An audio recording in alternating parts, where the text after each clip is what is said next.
tribal हिन्जावफ्रा police officer गोजौ रेंकआव थांनो गोबाव सम लायो दासिम जोङो गोजौ रेंकआवहाय जोंनि ट्राइबेल हिन्जावसा जोङो नुवाखैयानो बेयाव पुलिसनिनो बिफान आरो जों खोनानाय मथेब्लाथ' नगावनि एसपि नि आन्डारावनो दा जायफ्रा सिआइडि नि तदन्तनि बिबान मोन्दोंमोन इनकुवेरिनि बिथांमोना माने ट्रेनिं लाबावलायनायसो सोलोंथाइ लाबावलायनाय बेवहाय सिबिआइ नि खोथा बुंदोंमोन दिनै सिबिआइ इनकुवेरि होनायखाय सिबिआइ नि गथायनायखाय जों मोजां मोनो जों आसा खालामदों सैथो ट्राइबेल बेल्ट एन्ड ब्लकनि सोमोन्दै जों बुङोब्ला दिनै जोबोद दुखुनांथाव आसामाव थानाय जेसेबां ट्राइबेल बेल्ट एन्ड ब्लक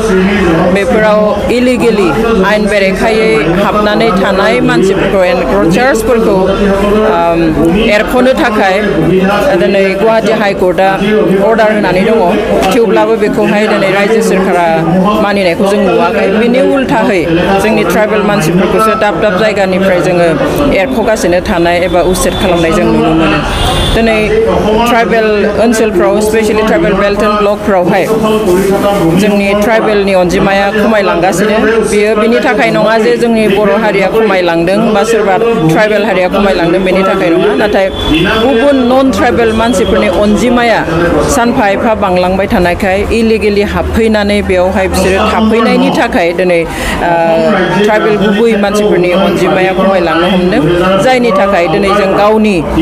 ओनसोलावनो गावनि जायगायावनो आउट नाम्बार जानो जोङो थांगासिनो बा अलरेडि जाबाय बेनिखाय संबिधानाव जि होखानाय दङमोन जोंनि थाखाय मोनथाय बे मोनथायखौ दिनै सोरखारा लाखियाखै माबायदि थाय माने स्पेशल प्रटेक्शन होनानै रैखाथि होनानै लाखिनांगौखौ लाखियाखै बेवहाय जोङो बेखौहाय दाबि दैखाङो जे स्पेशली हाइकर्टआ होनाय जा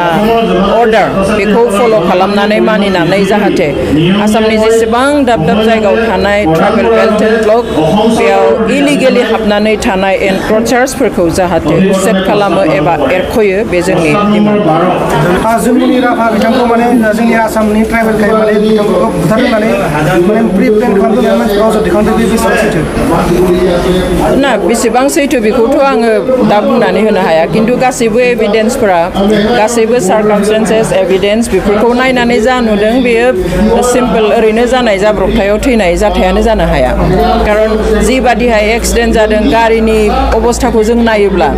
जों बेहा जेरावबो बेबायदि दुखु मोननाय गैया बेयाव गेब्लेलायनानै थानांगौमोन बिनि मोखां महर सिनायै अबस्था जानांगौमोन खिन्थु बेबायदि जायाखै आरो गुबुन गुबुन मानसिया गुबुन गुबुन स्टेटमेन्ट होबाय थादों बेफोरखौ नायोब्ला नुयो जे सिगाङावनो बेखौ बुथारखानानै हयथ' बेक सिटाव लानानै फैनानै पार्टिकुलार हाइवेनि जायगायाव बेखौ दोनहैदों जायनि थाखाय बेखौ सिगां सिटाव लांनानै फज'नाय बेखौ ड्राइभ खालामनाय बायदि फज'नायनि थाखाय सिट बेल्टबो बेनो गानहोनो हायाखै बावबाय हयथ' दौरादौरि प्लास बिनि थोंसे सेन्देला सिट माने बेक सिटाव बोरै थानो बेफोरबायदि खोथायाथ' नों आं बुंनाय खोथा नङा पुलिस प्रशासनजों जड़ित मानसिफ्रानो बेफोर खोथाखौ खिन्थादों दा दिनै ड्राग्सनि बा नंखाय सनानि बेफार बा अरिजिन सनानि बेफार खालामनाय जिथु रेकेट बेजों लोब्बा थानाय इन्सिडेन्ट बादि दिन्थिनो नागिरदों थ' दा बेफोरबायदि खामानियाव सासे SI लेभेलनि हिन्जावसाखौ बा SI लेभेलनि मानसिखौ हरनायाबो गिदिर खोथा खारन बेफोरथ' इन्टारनेसनेल रेकेटफोर दा पुलिस डिपार्टमेन्टनि बा हम डिपार्टमेन्टनि गेदेर गोलावफ्रा गोजौ पजिशनाव थानायफ्रा हयथ' बिसोर नेक्सास दंजोबो जड़ित दंजोबो गुथै घटनायाव जायनि थाखाय सासे SI लेभेलनि गाहाय रेंकनि मानसिखौ बेयाव अपारेशन खालामनो बा हरदों बा बेफोरखौ नायगिदिंनो थाखाय हरदों खारन दा मिन्थिबाय बेखौ सोर हरनाय एडिशनेल SP आनो बेखौ थिनहरदोंमोन स' ट्राइबेल मानसि सासेया मावनोबाथाय मावनोसै गावनि डिउटिखौ मालाबाबो नेग्लेक्ट खालामा नांगौबा बे सेक्रिफाइस खालामनानैब्लाबो डिउटिखौ मावथारगोन नांगौबा मावबा मावगोन थैबा थैगोन आरो जिखुनु प्रकार बेखौ मावगोन बेबायदिहा बे थांबाय ओमफ्राय उनाव गावसोरानो हयथ' जिनिसा ओंखारहां जानायाव हयथ' बेखौ बुथारनानै दोननोबो हागौ जेबो गिदिर खोथा नङा बे जाबाय सासे इन्डिजिनियास ट्राइबेल हिन्जावसा दुखुनांथावा बेसो जे जोंनि ट्राइबेल हिन्जावफ्रा पुलिस अफिसार गोजौ रेंकआव थांनो गोबाव सम लायो दासिम जोङो गोजौ रेंकआवहाय जोंनि ट्राइबेल हिनजावसा जोङो नुवाखैयानो बेवहाय दा बिथाङाबो खोब खस्थ' खालामनानै बे लेभेलाव फैबायमोन बे दुखुनांथाव खोथा आरो बिथाङा थैखांनायनि उनाव आसाम पुलिसनि लखिमपुर आरो गोबां सदस्य खालामदों पुलिस बिफानखौ मानि थाखाय सोलाय सोल' खालामखो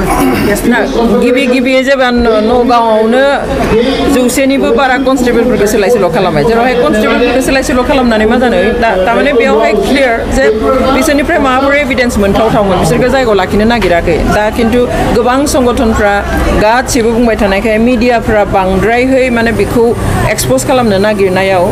हम डिपार्टमेन्टनिफ्राय एसे सिरियासलि लानाय नुदों जायनि थाखाय नगावनि एसपिखौबो दिनै सोलायदों लखिमपुरनि एसपिखौ सोलायदों थ' सोलायनायजोंल'नो जेबो जाया बेयो इट कानट बि आ पानिशमेन्ट सोलायनाया पानिशमेन्ट जानो हाया बेवहाय जों होनबोदोंमोन सिबिआइ तदन्त होनांगौ खारन सिआइडिआ पुलिसनिनो बिफान आरो जों खोनानाय मथेब्लाथ' नगावनि एसपिनि आन्डारावनो दा जायफ्रा सिआइडिनि तदन्तनि बिबान मोन्दोंमोन इनकुवेरिनि बिथांमोना माने ट्रेनिं लाबावलायनायसो सोलोंथाइ लाबावलायनाय बेवहाय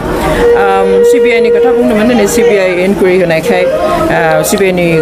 गथायनायखाय जों मोजां मोनो जों आसा खालामदों सैथो बाथ्राया ओंखारगोन सैथोखौ रावबो जोख्लोबना दोननो हाया आरो बे मोनसे वेल प्लान माने जाथाय होननानै जों सानो